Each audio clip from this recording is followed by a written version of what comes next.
Assalamualaikum beta. This is your teacher Khalid Bashir. And it's my second session on vector multiplication. तो second session को start करने से पहले मैं ये चाहूँगा कि हम एक छोटा सा रिव्यू कर ले, रिकॉल कर ले। हम लोगों ने वेक्टर प्रोडक्ट स्टार्ट किया और वेक्टर प्रोडक्ट में हम लोगों ने in last session what we did, हमने स्टडी किया था वेक्टर मल्टीप्लाइड बाय स्केलर। हमने ये स्टडी किया लास्ट सेशन में, और जब वेक्टर को हमने स्केलर से मल्टीप्लाई किया तो हमारे पास बेटा दो कंडीशंस बनी। एक कंडीशन ये बनी कि जब भी आप किसी वेक्टर को मल्टीप्लाई करते हैं स्केलर से तो वो scalar it could be a number, positive negative, ये हमने डिटेल में डिस्कस किया हुआ। उसके बाद जब आप किसी वेक्टर को स्केलर क्वांटिटी से मल्टीप्लाई करते हैं तो आपके पास क्या सिचुएशन बनती है। तो जब आप किसी वेक्टर को एक नंबर से मल्टीप्लाई करते हैं देन व्हाट हैपेंस, तो क्या होता है उस क्वांटिटी का मैग्नीट्यूड और उसकी डायरेक्शन पे इफेक्ट आता है और उसका यूनिट या उसकी डायमेंशंस पे कोई फर्क नहीं आता। ये हमारे पास एक यूनिवर्सिटी में एमसीक्यू आ चुका है।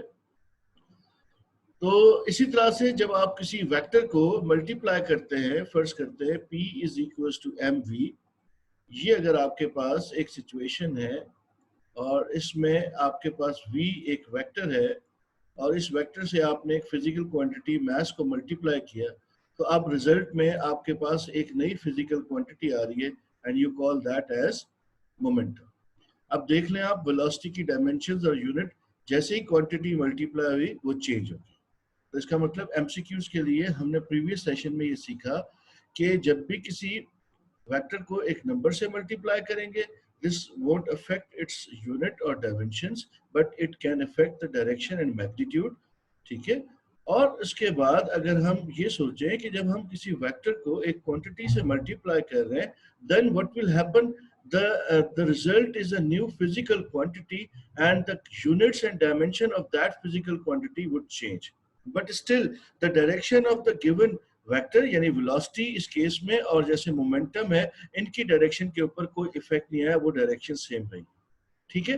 तो आई होप लास्ट सेशन का ये स्मॉल एक ब्रीफ मैंने रिकॉल आपको करा दिया है। तो आप लोग जो है इस स्मॉल सेशन को अब मैं कंटिन्यू कर रहा हूँ, इस ब्रीफ सेशन को मल्टीप्लिकेशन ऑफ वेक्टर। और मल्टीप्लिकेशन ऑफ वेक्टर में हम लोग जो वेक्टर यहाँ पे कंसीडर कर रहे हैं वो वेक्टर हमारे पास है vector multiplied by a vector. हमने क्या कंडीशन सोची हुई है, हमने कंडीशन ये सोची है कि एक वेक्टर को दूसरे वेक्टर से मल्टीप्लाई करते हैं और फिर इसके कॉन्सिक्वेंस हम स्टडी करते हैं। तो इसके लिए यहाँ पर अगर फर्ज करते हैं हम यहाँ पर एक इक्वेशन लिख रहे हैं, फॉर एग्जांपल हम कहते हैं P is equal to FV, ठीक है। हमने यहाँ पर ये कहा कि P जो है that is equal to FV, ये FV के इक्वल है। मैं इसको दोबारा से लिख लेता हूँ, बहुत थिन हो गया ये फॉन्ट साइज भी।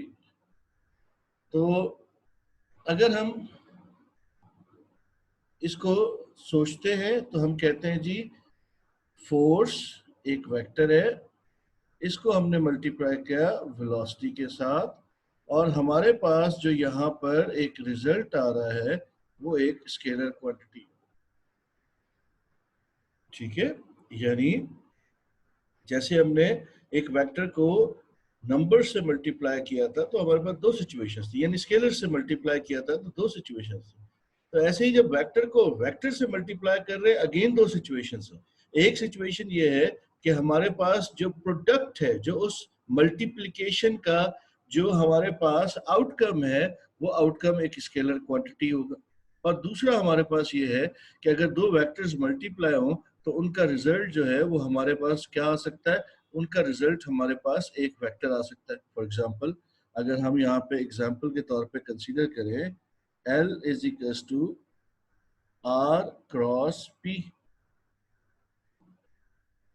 तो L is angular momentum, R is position vector and P is the linear momentum vector।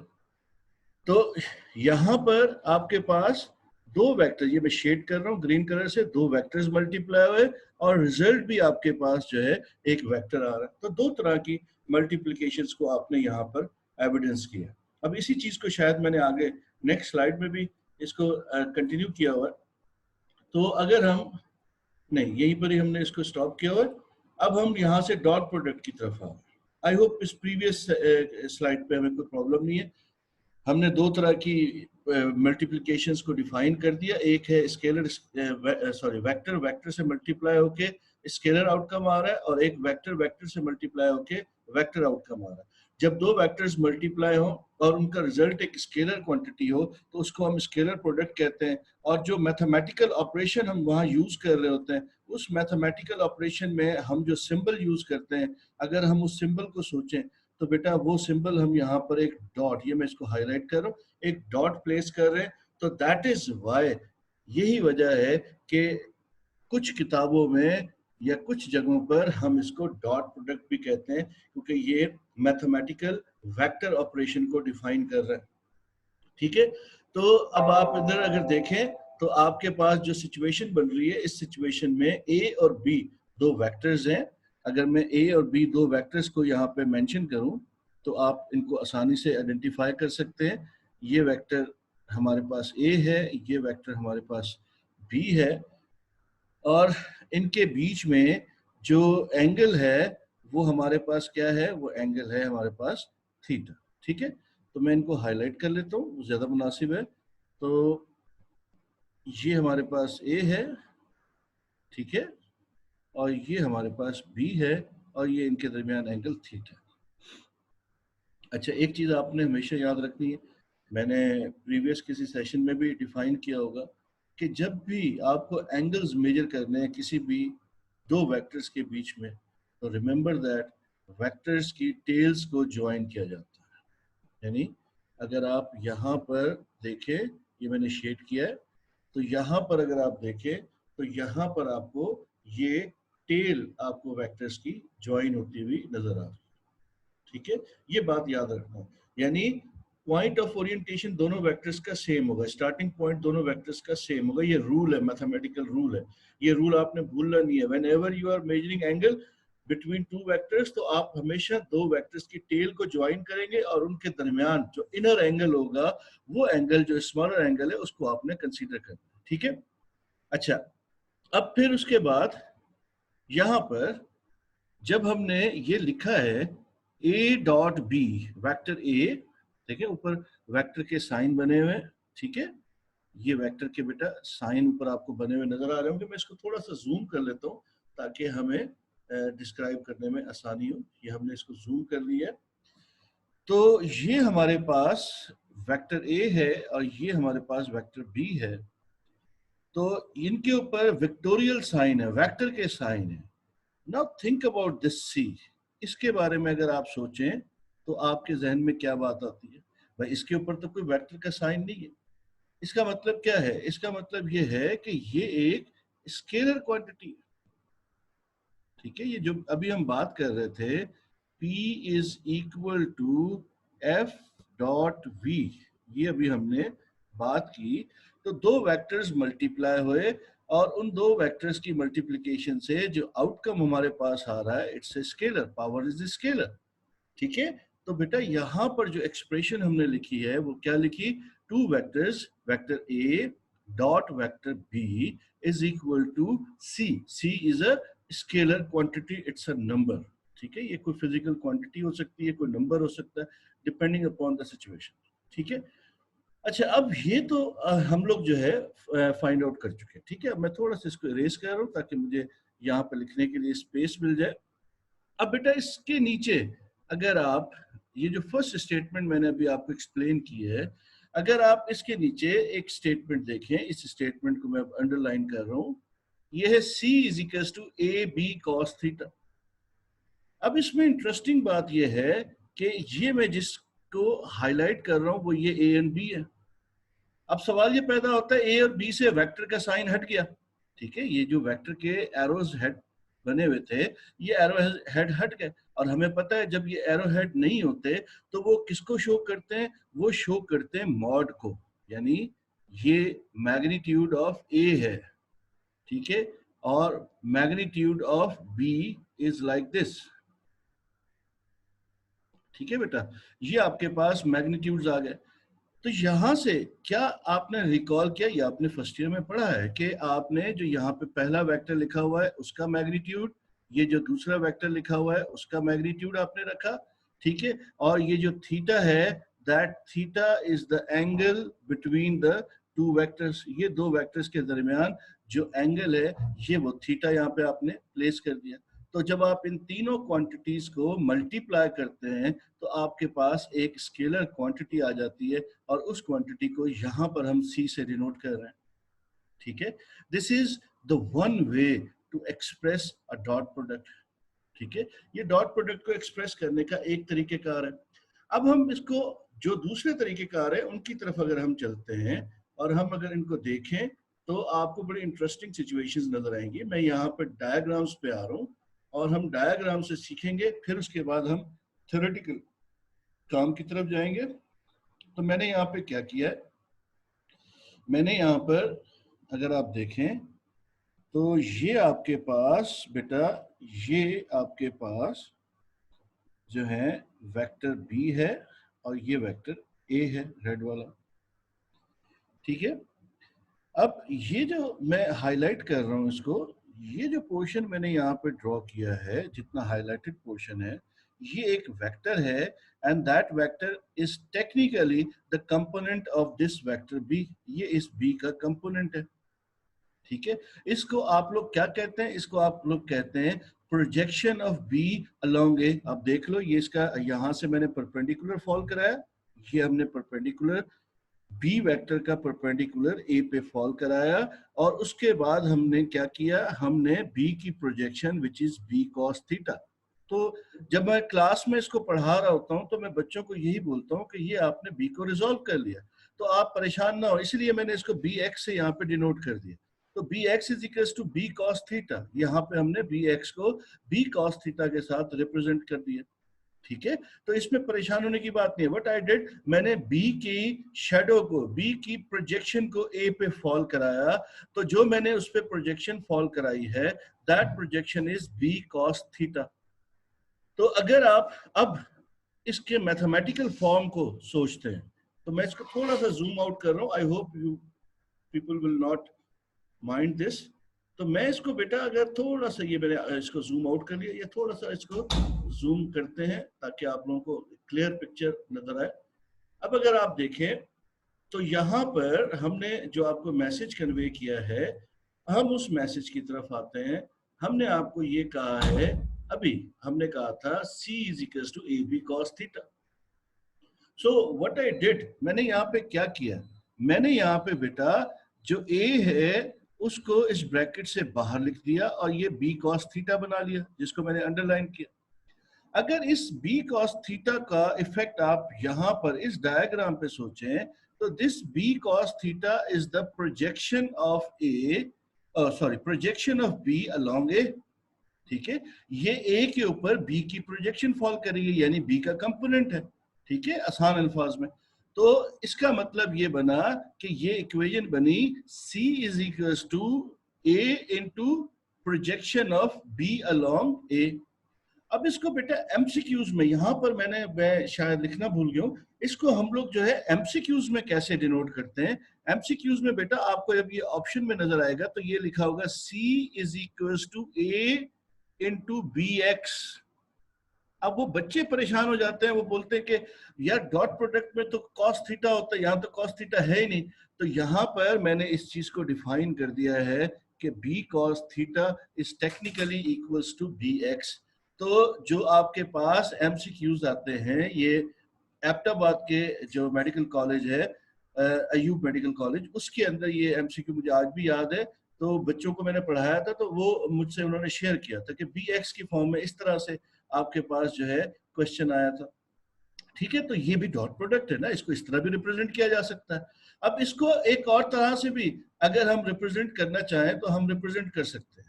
अच्छा, यहाँ पर मुझे लगता है कि मुझसे थोड़ी सी एरर होगी है, तो प्लीज आप इसको रेक्टिफाई करेंगे अपनी कॉपीज में। ये ए नहीं है, it should be B over here and it should be A over here. ठीक है, ये मुझसे टाइपिंग की एरर हो गई है, तो ये बी और यहाँ पर ए आ जाएगा, ये बन जाएगा ए कॉस थीटा। अब बेटा ये जो एक्सप्रेशन मैंने यहाँ लिखी है, इस एक्सप्रेशन को इस डायग्राम पे जहां मैंने एरो ड्रॉ किया, यहाँ पे सोचें।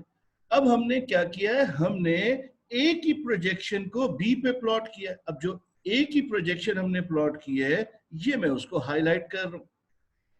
तो ये हमने ए की प्रोजेक्शन को जब बी पे प्लॉट किया तो ए की प्रोजेक्शन आ गई ए कॉस थीटा। जो ए कॉस थीटा है that is technically A x. तो अगर किसी एमसीक्यू में डॉट प्रोडक्ट को इस तरह से लिख दिया जाए तो आई होप आप लोग परेशान नहीं होंगे। ठीक है, तो बजाय इसके कि जैसे अक्सर किताबों में projection of vector A along vector of B इस तरह लिख के बच्चे कंफ्यूज होते हैं, तो अगर हम इसको यूं अगर जहन में रखें कि c is equal to A into B x, यानी b का हॉरिजॉन्टल कंपोनेंट कहाँ पे, a के ऊपर। इसी तरह से c is equal to B A x, यानी b के ऊपर a का हॉरिजॉन्टल कंपोनेंट। ठीक है, तो ये एक पाकिस्तानी तरीका है। ये जब मैं कोचिंग में या बच्चों को पढ़ा रहा होता हूँ तो उस वक्त मैं इस तरह से इसको डिफाइन करता हूँ, बच्चों को समझाता हूँ, तो इस तरह से आप लोगों को इसको हेल्प हो जाती है समझने में। तो मेरा ख्याल है कि यहाँ पर आपने डॉट प्रोडक्ट को डिफरेंट अंदाज से एमसीक्यूज में जब रिप्रेजेंट किया जाता है, वो रिप्रेजेंट करने की टेक्निक आपने सीख ली है। अच्छा, यहाँ पर यूजुअली जो किताबें हमारी बताती हैं बुक्स में, इसको ये मैं शेड कर रहा हूँ ग्रीनिश कलर से, इसी तरह से इसको ए बी कॉस थीटा से डिनोट किया जाता है। ठीक है, this could be c is equals to a into bx, this could be c is equals to b into ax। ठीक है, आप इस तरह भी तो लिख सकते हैं ना इसको।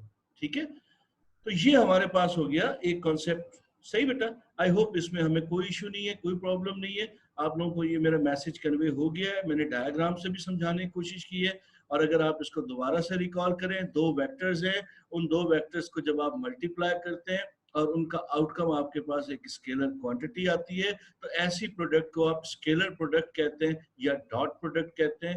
डॉट प्रोडक्ट इसलिए कहा जा रहा है कि इन वेक्टर्स के दरमियान वेक्टर ऑपरेशन को शो करने के लिए यू प्लेस अ डॉट।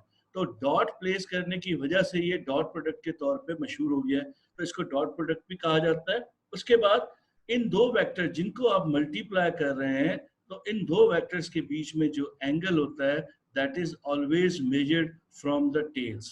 ये हमेशा दो वेक्टर्स की टेल्स के बीच में मेजर होता है। ये देखिए, मैं इसको सर्कल बना रहा हूँ, ये बात भी आपने याद रखनी है। ठीक है, और उसके बाद जो आपके पास पॉइंट है वो यही है कि आपको प्रोजेक्शंस के बारे में कॉन्सेप्ट होना चाहिए। तो मेरा ख्याल है कि मेरा मैसेज यहाँ पर आप लोगों को कन्वे हो गया। ठीक है, अच्छा, अब हम इसी चीज को एक और अंदाज से सोच लेते हैं, क्योंकि ज्यादातर क्वेश्चन बेटा कैरेक्टरिस्टिक्स के होते हैं। तो कैरेक्टरिस्टिक्स में जो स्केलर प्रोडक्ट है, इस स्केलर प्रोडक्ट का सबसे फेमस कम्यूटेटिव नेचर है। इसको आप कम्यूटेटिव लॉ भी कहते हैं, कुछ किताबें कम्यूटेटिव प्रॉपर्टी कहती हैं।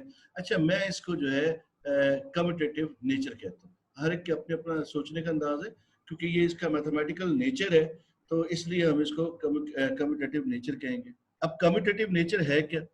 अगर मैं बिल्कुल ही नंबर्स की टर्म में, जो हम अदर देन वेक्टर जो स्केलर यूज करते हैं, जैसे फर्ज करते हैं मैं आपको बोलता हूँ 4 into 5 is equal to 5 into 4, आप बोलते हैं हाँ बिल्कुल सही बात है। मैंने यहाँ पे क्या किया, व्हाट आई डिड, मैंने ऑर्डर चेंज कर दिया। ये जो ऑर्डर चेंज करके मल्टीप्लाई करना होता है, इसको कम्यूटेटिव कहा जाता है। तो इसका मतलब ये हुआ कि यहाँ पर जो मैंने यूज किया है, this is what, A dot B is equal to B dot A, ये दोनों बराबर होंगे। ठीक है, A dot B is equal to B dot A. तो बेटा इसको मैं इसको इरेज कर लूं और फिर मैं इसको थोड़ा सा जूम करूंगा ताकि हम इसके ऊपर इन्वेस्टिगेशंस कर सकें और आपको बेहतर तरीके से ये नजर आ सके। फॉर दैट पर्पस मैं इसको जूम कर रहा हूँ। तो कम्यूटेटिव नेचर में व्हाट आई डिड, मैंने क्या किया बेटा, मैंने यहाँ पर इस वेक्टर का ऑर्डर चेंज कर दिया। किस चीज का ऑर्डर चेंज किया? मल्टीप्लिकेशन का ऑर्डर चेंज किया। ठीक है, तो अगर आप यहाँ पे, अब आपको ये जूम होकर बड़ा नजर आ रहा होगा, a dot B is equal to B dot A. I hope ये बात तो सबको वैसे भी पता होगी, आपने फर्स्ट ईयर में पढ़ा है, लेकिन इसको रिकॉल कर लिया। अब इससे रिलेटेड एक बहुत ही इंटरेस्टिंग क्वेश्चन यहाँ पे मैंने ऐड किया हुआ है, और ये एक बड़ा फेमस क्वेश्चन है यूनिवर्सिटीज में, और अच्छी यूनिवर्सिटीज में ये बहुत दफा क्वेश्चन रिपीट हुआ है। What is the angle between A dot B and B dot A? आपको एंगल फाइंड करना है किसके दरमियान बेटा? ए डॉट बी और बी डॉट ए के बीच में। इसको मैं हाईलाइट कर रहा हूं, जिनके दरमियान आपको एंगल फाइंड करना।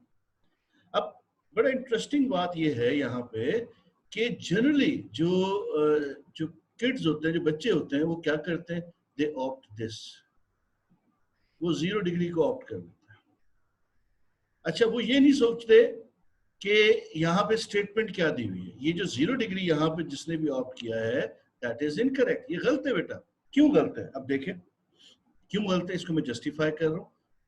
अब आपके पास ए डॉट बी, फर्ज करते हैं ये वेक्टर सी के बराबर है, और ये बराबर है, फर्ज करते हैं सी प्राइम के बराबर है, और दोनों ही वेक्टर बराबर है।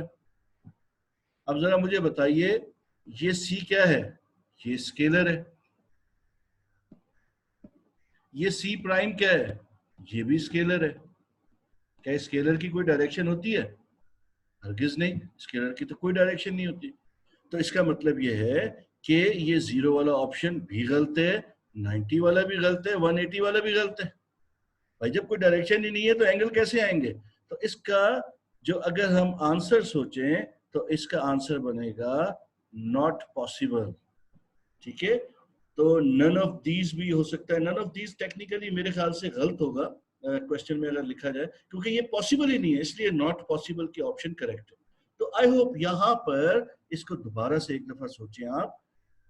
What is the angle between A dot B and B dot A? तो जनरली जो ऑप्शन बी यहाँ पे मैंने टिक की हुई थी, बच्चे इस ऑप्शन बी को चूज कर लेते हैं, विच इज 0 डिग्री। वो ये नहीं सोचते कि ये एक स्केलर प्रोडक्ट है, और इस प्रोडक्ट को जो इसका आउटकम है वो एक स्केलर है, ए डॉट बी का भी और बी डॉट ए का भी। तो क्या स्केलर्स की कोई डायरेक्शन होती है? कोई डायरेक्शन ही नहीं होती। तो इसलिए इसका जो करेक्ट आंसर बनेगा वो बनेगा डी ऑप्शन। ठीक है, तो यहां से हमने इस एंगल यानी जो कम्यूटेटिव नेचर है उसको याद भी कर लिया, और एक मैंने पास्ट पेपर का क्वेश्चन भी आप लोगों को सॉल्व करा दिया, ताकि आप लोगों को एक आइडिया हो जाए कि कम्यूटेटिव नेचर की क्या सिग्निफिकेंस है। आगे चल के भी हम देखेंगे कम्यूटेटिव नेचर की सिग्निफिकेंस क्या होती है, लेकिन यहाँ पर मैं इंटरेस्टेड था इस चीज में। अब हमारे पास जो नेक्स्ट पॉइंट्स हैं वो भी बड़े इंटरेस्टिंग, वो बड़े इंटरेस्टिंग है, क्योंकि इसमें एंगल आ रहा है। वेक्टर्स तो आपको फिक्स कर दिए, वेक्टर तो चेंज नहीं कर रहा। तो एंगल चेंज करने से जो मैग्नीट्यूड है स्केलर का, प्रोडक्ट का, वो वेरी कर सकता है। इसके लिए हमने यहाँ पर आइडेंटिफाई किया है इसको, हमने इसको नाम दे दिया है कि डिपेंडेंस अपॉन थीटा। किसकी डिपेंडेंस बेटा? Dependence of dot product, dot product की डिपेंडेंस एंगल के ऊपर। और एंगल कौन सा होता है? Angle is the angle between two vectors, this one, this is the theta. इस थीटा की बात कर रहे हैं, this is the angle between two vectors. ठीक है, तो आपके पास फर्स्ट सिचुएशन, आपके पास जो प्रोडक्ट है वो मैक्सिमम पॉजिटिव कब हो सकती है? जब आपके पास दो वेक्टर्स ए और बी आपके पास क्या हो रहा है, वो आपके पास पैरेलल आ रहे हैं। यहाँ पर मैं ए लिखना भूल गया हूँ, आई होप इग्नोर कर देंगे आप। तो ये ए बी कॉस 0, और आपको पता है कॉस 0 की वैल्यू क्या होती है बेटा? कॉस 0 की वैल्यू आपके पास होती है 1। तो आपका आंसर क्या आ गया? मैक्सिमम मैग्नीट्यूड किसी भी वेक्टर की प्रोडक्ट का किसके बराबर होगा? ए बी के बराबर होगा। ठीक है, वो ए बी के बराबर होगा। आई होप ये बात क्लियर होगी। When two vectors are parallel, the dot product is maximum, positive maximum. उसके बाद एक और सिचुएशन, इस सिचुएशन को हम यहाँ पर, ये वाली सिचुएशन जिसको मैं अब हाईलाइट करूँ, क्योंकि ये इनवर्स है उसका, और ये नेगेटिव मैक्सिमम को रिप्रेजेंट कर रही है। अब दो वेक्टर्स के बीच में जो नेगेटिव मैक्सिमम आपके पास एंगल आ रहा है वो कब आ रहा है? व्हेन टू वेक्टर्स आर, अगर ये वेक्टर ए है और ये वेक्टर बी है, तो बेटा इनके बीच में एंगल क्या बन रहा है? इनके बीच में एंगल बन रहा है दिस वन, टेल्स के दरमियान आपने इनकी टेल्स ज्वाइन की। Now the angle is 180 degree, they are anti parallel, so cos 180 degree is -1। तो आपके पास रिजल्ट क्या आ रहा है? आपके पास रिजल्ट आ रहा है नेगेटिव मैक्सिमम। ठीक है, अच्छा अब इस नेगेटिव की क्या सिग्निफिकेंस है? भाई ये तो स्केलर है ना, हम कहते हैं scalar can't be negative, scalar negative नहीं है। तो ये जो नेगेटिव है ये मैं वर्क एनर्जी पावर में इसको डिस्कस करूंगा डिटेल में। अभी सिर्फ मैं आपसे एक छोटी सी बात ये कहता हूं कि अगर आप इसको चलें, इसको फ्रिक्शन की टर्म में आप सोचें, तो अगर आप इसको फ्रिक्शन की टर्म में सोचते हैं और आपको मैं यहाँ पर एक ये ब्लॉक है और ये ब्लॉक बेटा आपका, इस पे आपने ये फोर्स लगाई है और इस पे ये फ्रिक्शनल फोर्स लग रही है। आपको पता है ना वर्क डन किसको कहते हैं? Work done is amount of energy supplied to a system. ठीक है भाई, जितनी एनर्जी ज्यादा देंगे उतना ज्यादा वर्क डन करना पड़ेगा। तो ये यहाँ पर फ्रिक्शन क्या कर रही है? फ्रिक्शन उसको डिक्रीज कर रही है। तो जब हमारे पास नेगेटिव वर्क डन होते हैं तो हम कहते हैं कि हमारी काइनेटिक एनर्जी डिक्रीज हो रही है। ठीक है, जब भी नेगेटिव वर्क डन होते हैं तो काइनेटिक एनर्जी डिक्रीज हो रही है। अब ये कंजर्वेटिव फोर्स, कंजर्वेटिव फील्ड्स, उस पॉइंट ऑफ व्यू से मैं इसको फिर आपको एक्सप्लेन करूंगा जब मैं वर्क डन आप लोगों को पढ़ाऊंगा। अभी फिलहाल मैं इसको जस्ट यहीं पे इसको लीव कर रहा हूं क्योंकि मैं किसी और डायमेंशन में सोच रहा हूँ, तो मैं उस डायमेंशन को पहले यहाँ पे कंप्लीट करना चाह रहा हूँ। तो मैं आपके पास, आपको मैंने इंट्रोड्यूस करा दिया। ठीक है, आपको मैंने इंट्रोड्यूस करा दिया नेगेटिव मैक्सिमम कब होता है। अब मेरे पास जो दो वेक्टर्स अगर परपेंडिकुलर हो, cos 90 0 होता है।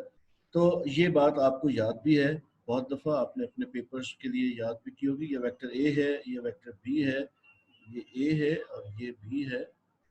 तो इन दो का वर्क डन जो है वो 0 होगा, यही सॉरी जो डॉट प्रोडक्ट है वो 0।